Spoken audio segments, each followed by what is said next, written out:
Alléluia. Gloire à Jésus, gloire à Jésus. Oh, que le nom du Seigneur soit béni, que le nom du Seigneur soit élevé, que le nom du Seigneur soit magnifié. Béni soit notre Dieu, notre Seigneur, notre Père. Béni soit le Roi de gloire, le Seigneur des Seigneurs, le Tout-Puissant, le Magnifique.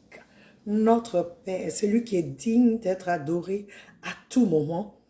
Hein, le chant dit, From the rising of the sun to the setting of the same, your name is to be hallowed.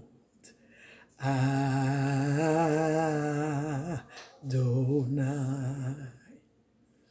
From the rising of the sun to the setting of the same, your name is to be hallowed. Adonai.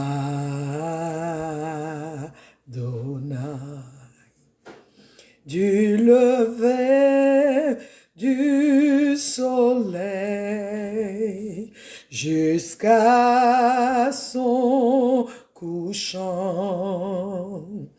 ton nom doit être élevé. Adonai.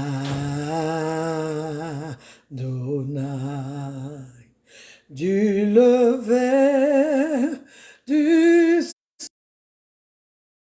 ton nom doit être adoré. Adonai.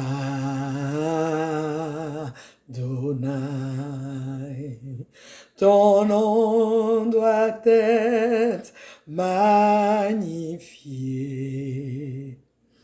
Adonai.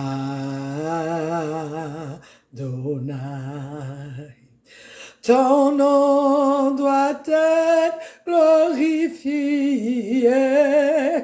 Adonai. Ton nom doit être proclamé. Adonai.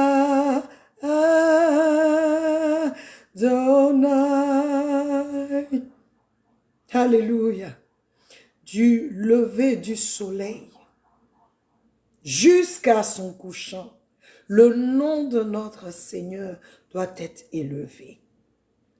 Le nom de notre Père doit être élevé.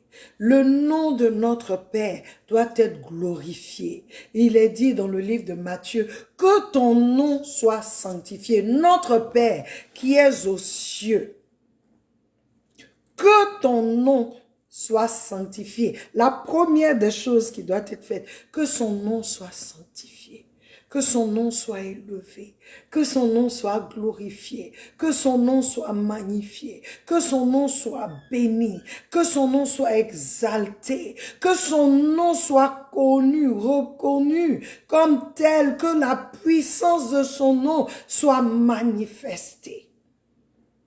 Oui, du lever du soleil jusqu'à son couchant. Que le nom de notre Père, notre Papa, soit élevé. Que tous sachent qu'il est Dieu et qu'hormis lui, il n'y a aucun autre Dieu. Hormis notre Père, il n'y a aucun autre Dieu. Hormis notre Seigneur, il n'y a aucun autre Dieu. Hormis notre Sauveur, il n'y a aucun autre Sauveur. Hormis notre Rédempteur, il n'y a aucun autre Rédempteur. Aucun autre Rédempteur. Donc aucune rédemption en aucun autre. C'est en lui, celui qui a versé son sang. C'est lui qui s'est sacrifié pour nous. C'est lui qui a donné sa vie pour nous. Jésus-Christ de Nazareth, le Fils du Dieu Tout-Puissant. Il est reconnu partout. Même si certains rejettent sa divinité, il est reconnu comme Seigneur. Il est reconnu. Ce qu'il est venu faire reconnu. Alléluia. Alors je voudrais vraiment rendre grâce à Dieu pour ce temps qu'il nous donne, pour ce temps qu'il permet. Je voudrais rendre grâce à Dieu et vraiment dire merci pour son amour pour nous. Merci pour ce qu'il fait pour nous. Merci parce qu'il est avec nous tous les jours. Il dit, je ne t'abandonnerai pas, je ne te quitterai pas. Je serai toujours avec toi. Ça, c'est notre papa. Alléluia. Aujourd'hui encore, nous nous retrouvons, peuple de Dieu, sur notre plateforme, une autre dimension avec Christ. Bienvenue, pasteur Dibi. Et nous vous attendons, connectez-vous, afin que nous puissions avoir encore un très bon moment ensemble. Alléluia. Merci encore d'être là sur notre plateforme, une autre dimension avec Christ.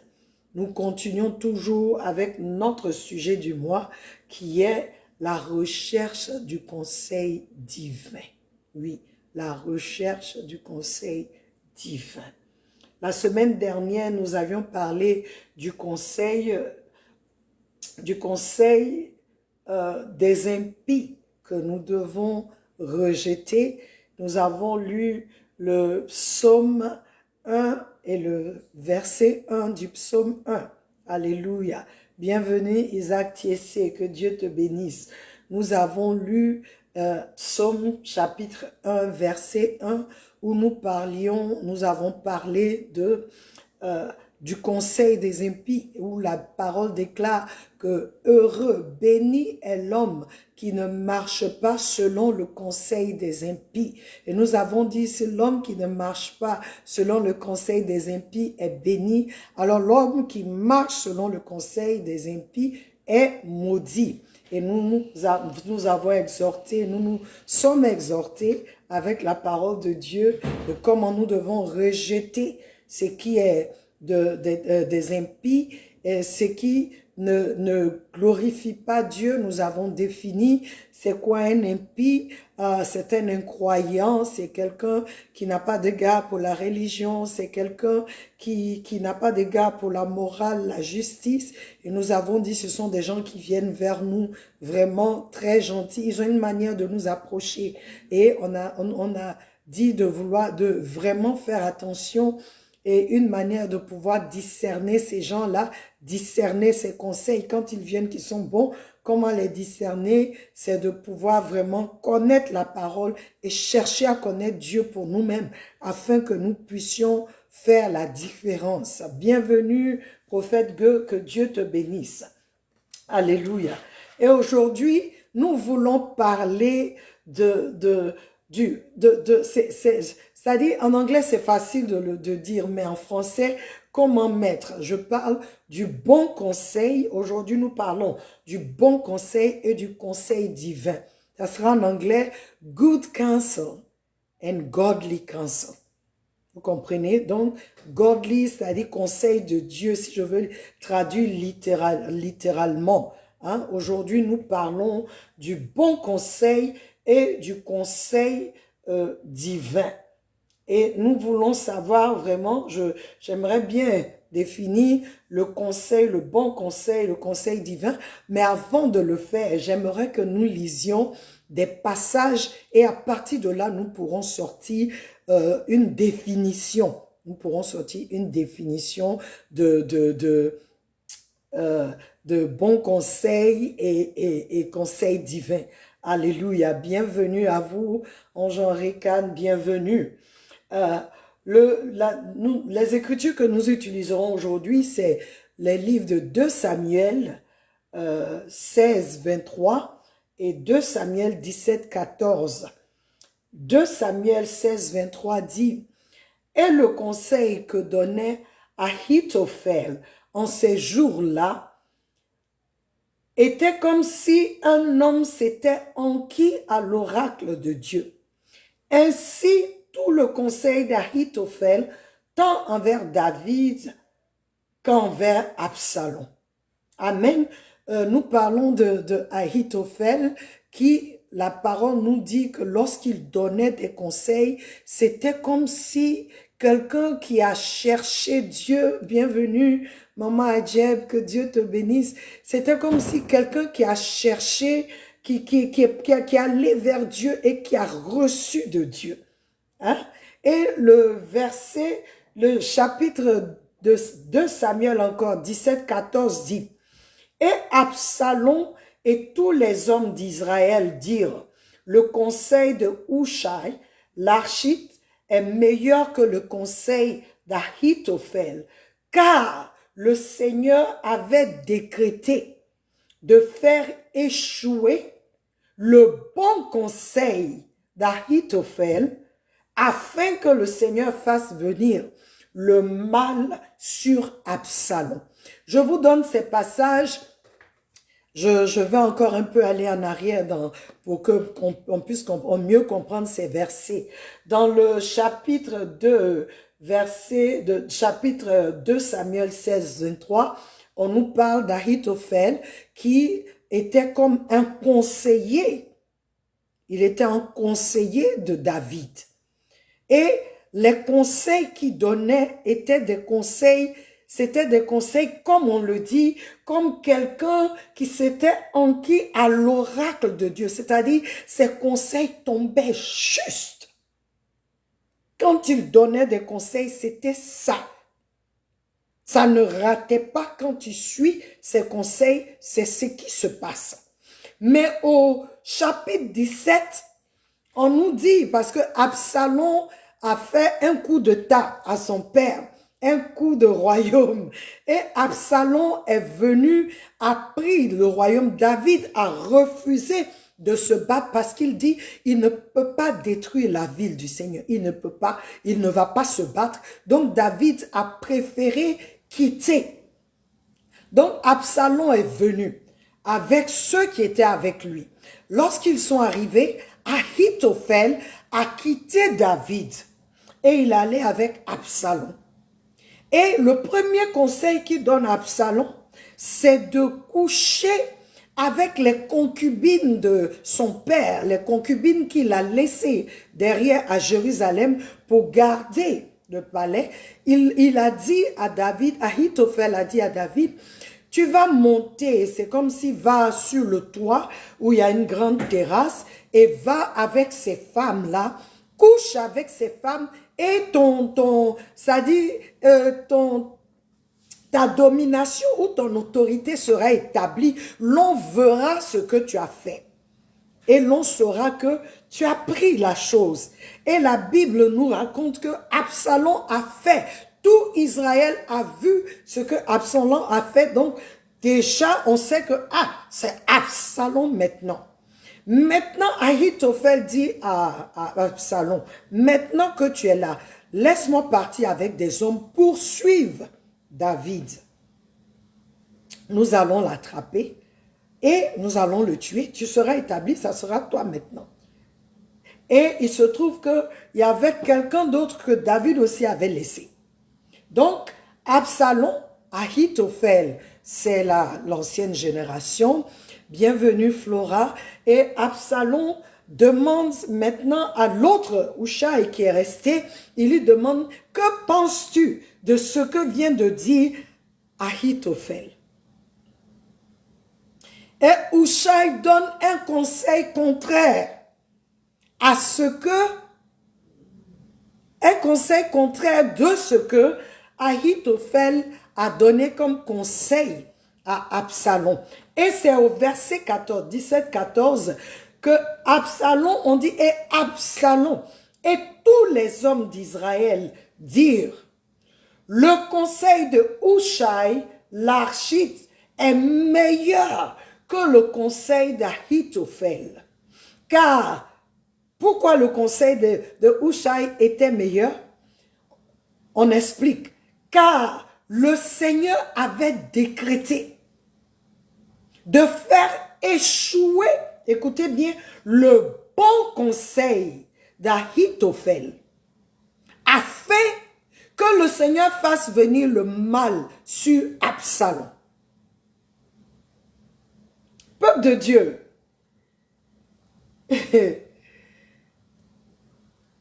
qu'est-ce que ça veut dire Ça veut dire que tu peux être correct. Tu peux donner un bon conseil.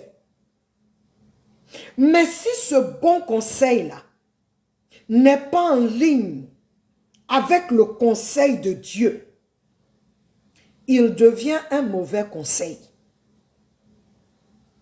Si ce conseil n'entre pas en ligne avec la pensée de Dieu, avec le plan de Dieu, il n'est plus un bon conseil. Parce que Dieu dit, on dit car Dieu a décidé de faire échouer le bon conseil d'Ahitophel. C'était un bon conseil. Mais parce que c'était contraire à la volonté de Dieu, alors Dieu a fait, il a décrété, il a fait échouer le conseil d'Ahitophel. Un homme, lorsqu'il parle, lorsqu'il conseille, c'est comme s'il allait vers Dieu et il a pris de Dieu pour venir te donner. Mais voici qu'au au chapitre 17, on dit Dieu a fait échouer le conseil qu'il a donné. Pourtant, c'était un bon conseil. On pouvait dire que c'était un mauvais conseil. C'était un bon conseil, mais simplement, ce n'était pas en ligne avec la pensée de Dieu. Qu'est-ce que ça veut dire? Ça veut dire que tu peux être correct. Tu peux donner un conseil bien. Mais, divinement ou spirituellement, tu es incorrect. C'est ce qui s'est passé. Le bon conseil ne doit pas seulement être bon, mais il doit être spirituellement correct. Remarquons que souvent la mise en pratique des bons conseils que nous recevons, le résultat n'est pas bon. Souvent on a des bons conseils, on nous donne, et quand tu les mets en pratique, tu trouves qu'il y a quelque chose, ça ne va pas, mais pourtant la chose était bonne. Le conseil était bon. L'une des raisons, c'est que ce conseil-là n'est pas approprié, il n'est pas dans la pensée de Dieu. Il n'est pas dans la pensée de Dieu, ou ce n'est pas le temps, ce n'est pas la saison. Et je vais nous donner un exemple encore dans la parole. La Bible nous parle dans 1 Chronique 13 et 15. La Bible nous parle de David. David, le père d'Absalom. David voulait faire venir l'arche de l'alliance à Jérusalem. La Bible dit dans 1 Chronique 13, à partir du verset 1, vous pouvez lire, David, on dit David tint un conseil avec les capitaines, avec le peuple, et il leur dit, je veux faire revenir l'arche de l'alliance à Jérusalem. Si cela est une bonne idée pour vous et que c'est la volonté du Seigneur, dites-le, je vais faire venir. La Bible dit, ils ont dit oui, fais venir. C'est une bonne idée. Il a tenu un conseil. Il ne s'est pas levé comme ça parce qu'on dit, je vais lire ça encore pour nous. Un chronique, lisons un chronique, une minute. Un chronique chapitre 13. Un chronique chapitre 13. Je suis loin là. 16. Ok. Un chronique chapitre 13 dit, David tint conseil avec les chefs de milliers et de centaines, avec tous les dirigeants. Et David dit à toute l'assemblée d'Israël, si vous le trouvez bon, et si cela vient de l'Éternel, notre Dieu, envoyons des messages de tous côtés vers nos frères qui restent sur toutes les terres d'Israël et aussi vers les sacrificateurs et les Lévites aux abords de leur ville afin qu'ils se rassemblent auprès de nous. Nous ramènerons auprès de nous l'arche de notre Dieu car nous ne sommes pas allés la chercher du temps de Saül. Toute l'assemblée, au verset 4, toute l'assemblée se prononça pour qu'on fasse ainsi, car la chose parut convenable à tout le peuple.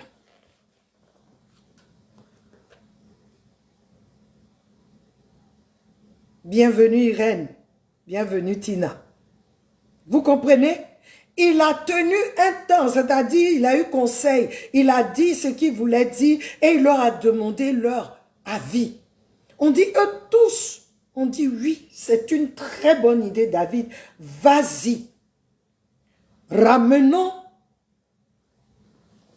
Mais nous nous rendons compte que le fait de, quand ils ont commencé, ils ont fait ce qu'ils devaient faire, ils se sont apprêtés et tout pour ramener l'arche de l'alliance, il y a eu mort d'hommes. Il y a eu mort d'hommes. Tout parut convenable à tous. Oui.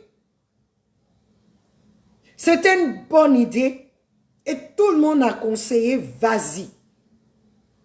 Et il se dit, bon, si tout le monde est avec moi, donc c'est une bonne idée, on va faire venir. Mais il y a eu quelqu'un qui est mort. La Bible dit, David fut irrité. Et David a eu peur de Dieu encore. Mais ma question, est-ce que l'idée de ramener l'arche à Jérusalem était mauvaise? Non. Est-ce que Dieu était contre cette idée? Non. Quand tu as une bonne idée ou quand tu as reçu un bon conseil, assure-toi que cela s'aligne avec la volonté de Dieu, la pensée de Dieu. David a oublié que Dieu est Dieu. Souvent, c'est ce que nous oublions. Que ce n'est pas parce que tu as une relation avec lui que tu oublies qu'il est Dieu. Tu ne peux pas faire des choses pour Dieu sans que Dieu te montre comment faire. David voulait construire encore un temple pour Dieu. Et Dieu a dit, quand il a dit, il va faire. Dieu a parlé au prophète. Toi, tu ne vas pas construire pour moi. Tes mains sont remplies de sang. Pourtant, David est l'homme selon le cœur de Dieu. Il dit, non, tu ne vas pas faire. Mais ton fils va faire. Merci parce que tu as cette bonne idée. Tu as ce truc-là dans le cœur pour moi. Mais ma volonté, c'est que toi, tu ne peux pas faire. C'est très subtil, peuple de Dieu. C'est très subtil. Et la Bible dit que David a eu peur, il est parti. C'est au chapitre 15, 1 Chronique chapitre 15, que David maintenant a connu comment ramener l'arche de Dieu. Ça veut dire que le côté spirituel, comment la chose doit être faite spirituellement, comment la chose est vue dans le monde spirituel. Si tu n'as pas cette connaissance et que tu as seulement de bonnes idées, ah, ça, si on fait ça, on fait ceci. Avec Dieu, c'est pas 1 plus 1 égale Dieu, égale 2. Avec Dieu, là, 1 plus 1 peut être égal à 1. 1 plus 2 peut être égal à 4. Au lieu de Dieu, le seul Dieu, lui seul, il a son calcul. Il dit, un va faire fuir, un va faire fuir 1000 et 2 vont faire fuir 10 000. Regarde le calcul de Dieu. C'est pour nous dire, peuple de Dieu, que dans tout ce que nous faisons, les conseils que nous recevons, le bon conseil que nous recevons, prends ce conseil, amène-le devant Dieu. Assure-toi que ce conseil est c'est en ligne avec la volonté de Dieu. Alléluia. David a vu. Et c'est la même chose. Ahitophel a donné un bon conseil parce qu'il avait déjà ce don. Mais Ahitophel avait changé. Il avait changé de camp. Absalom n'était pas le plan de Dieu. C'était David. La manière dont Absalom est venu, c'est pas comme ça que Dieu voulait. Mais Ahitophel a laissé David pour aller avec Absalom. Mais celui qui appartient à Dieu, le oint de Dieu, personne ne peut le détruire.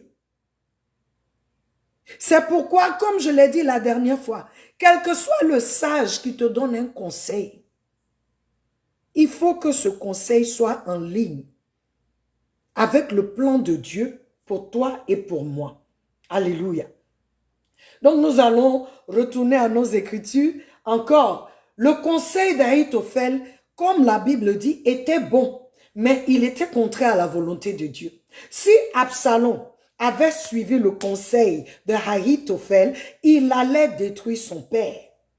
Mais ça, ce n'était pas le plan de Dieu. Donc Dieu a pris un décret. On dit, il a décrété de faire échouer le conseil d'Ahitophel. Qu'est-ce qui est arrivé à Ahitophel? Il savait que ce qu'il disait était vrai.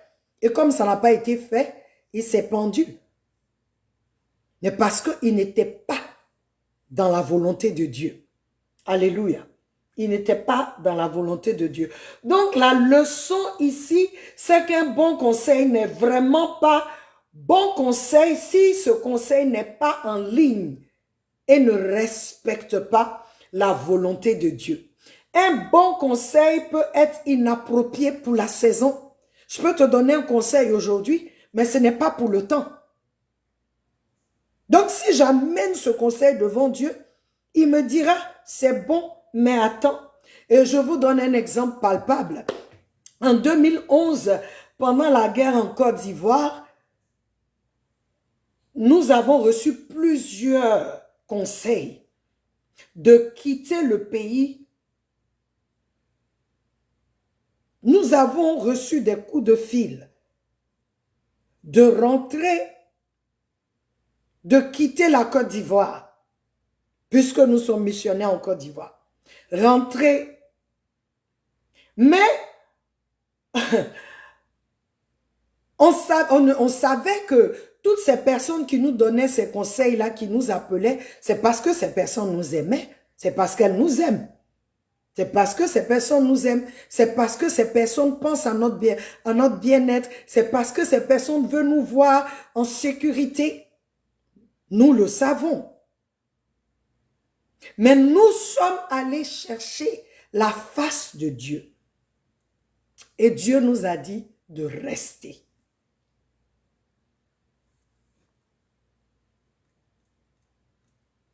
Souvent,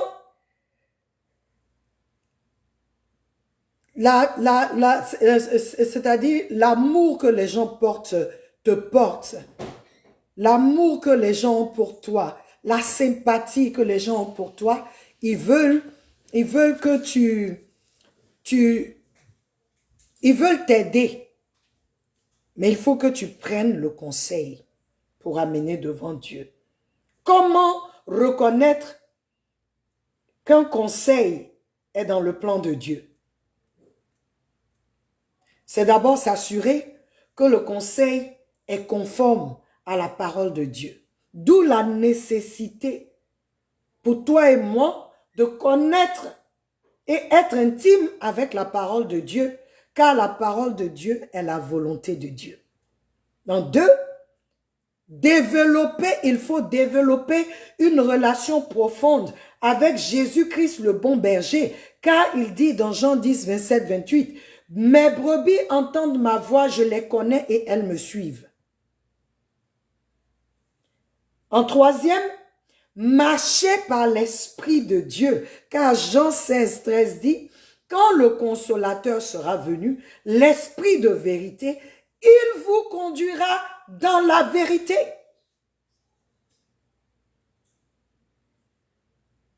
Donc, peuple de Dieu, je vais m'arrêter là. Pour que déjà tu vois la différence entre un bon conseil et un conseil divin. Un bon conseil, c'est que j'ai pris en compte beaucoup de facteurs et je t'ai donné les conseils, mais seul le facteur spirituel. C'est-à-dire, qu'est-ce que Dieu veut, le plan de Dieu. Mais un conseil divin, non seulement il est bon, mais il est dans le temps. Il est spirituel. Donc, je voudrais nous encourager. Tu as des conseils. Nous sommes dans le 7e mois de l'année. Vois. Quel conseil tu as suivi jusque-là et où te trouves-tu? Est-ce que c'est en ligne avec la volonté de Dieu pour toi? Il n'est pas tard de partir devant Dieu avec ce que tu as reçu, qui peut-être ne marche pas, ou qui tu es dedans mais tu n'es pas satisfait. Prends, va avec devant le Seigneur. Parce que Dieu veut que toi et moi, nous prospérions. Il veut que nous réussissions dans tout ce que nous faisons. Et il veut que nous prenions le temps de chercher le conseil divin. Soyez bénis. Notre temps est terminé. Je rends grâce à Dieu pour vos vies. Alors nous allons nous retrouver encore le samedi pour les questions, la fac. J'aimerais que tu écoutes et que tu partages. Peuple de Dieu, partageons. Parce que maintenant, je ne booste pas trop parce que je veux voir comment est-ce qu'on peut aller. Alléluia. Partageons, partageons. Ce sont des enseignements qui sont très importants. Ça me fait du bien et je sais que ça te fait du bien aussi. Alors, quand tu as quelque chose qui fait du bien, partage-le. Alléluia. Soyez bénis. Nous nous retrouvons samedi. À Dieu soit toute la gloire. Sache que je t'aime et Jésus t'aime plus. Amen.